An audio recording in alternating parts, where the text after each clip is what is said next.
एक लड़की तब सन्न रह गई जब उसे पता चला कि उसके निर्दयी पिता ने उसकी मां को मारकर उसकी देह से एक रहस्यमयी ऑर्किड उगाया था। वही ऑर्किड बाद में शाही महल तक पहुंचा और उसके पिता की किस्मत बदल गई। उसे दरबार में सम्मान मिला, दौलत मिली और राजघराने से रिश्ता भी। लेकिन अपनी पुरानी जिंदगी और परिवार का सच छिपाने के लिए उसने अपनी ही झोपड़ी में आग लगा दी ताकि उसकी छोटी बेटी भी हमेशा के लिए खत्म हो जाए। मगर किस्मत को कुछ और मंजूर था। आग भड़कने से ठीक पहले लड़की खिड़की से बाहर निकल भागी और अंधेरे में गुम हो गई। समय बीता पूरे 10 साल। वही डरी सहमी बच्ची अब फूलों की दुनिया की सबसे हुनरमंद मालिन बन चुकी थी। बचपन से पौधों के बीच पली लड़की को फूलों की हर नस नस की पहचान थी। एक दिन उसे एक पुरानी धूल भरी किताब मिली जिसमें छिपा हुआ एक अध्याय उसकी जिंदगी बदल गया। उसमें एक निषिद्ध फूल का जिक्र था, ऐसा फूल जिसे उगाने के लिए किसी बेहद खूबसूरत स्त्री की बलि देनी पड़ती थी। किताब में लिखा था कि उस फूल और इंसान की आत्मा एक दूसरे से बंध जाती है। अगर इंसान जीवित हो तो फूल कभी नहीं मुरझाता और अगर फूल जीवित है तो शायद इंसान भी कहीं सांस ले रहा है। ये पढ़ते ही लड़की के मन में उम्मीद की चिंगारी जल उठी। क्या उसकी माँ अभी जिंदा हो सकती है? कुछ ही दिनों बाद उसे मौका भी मिल गया। राजमहल में फिर से एक खास माली की तलाश शुरू हुई थी। लड़की ने अपने हाथों से बनाई एक अनोखी फूलों की टोकरी लेकर महल में आवेदन किया। संयोग देखिए, उसका इंटरव्यू लेने वाला वही शख्स था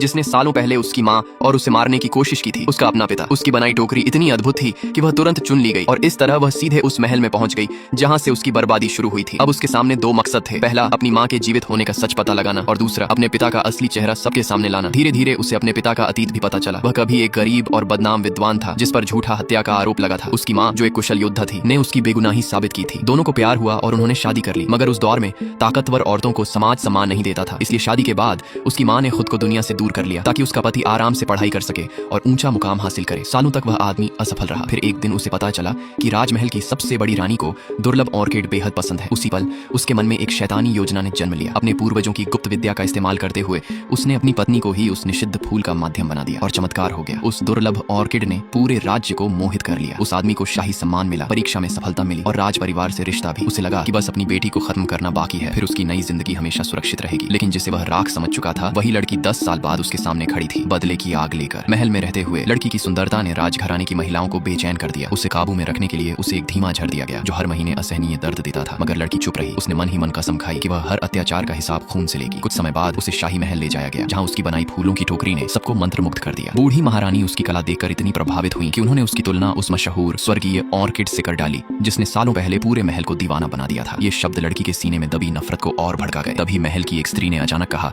कि बरसों से उस रहस्यमयी ऑर्किड को किसी ने नहीं देखा। महारानी ने तुरंत उसे मंगाने का आदेश दिया। जैसे ही वह लड़की उस फूल के करीब पहुंची उसके कदम अचानक रुक गए क्योंकि उस ऑर्किड के भीतर से उसे एक जानी पहचानी बेहद धीमी आवाज सुनाई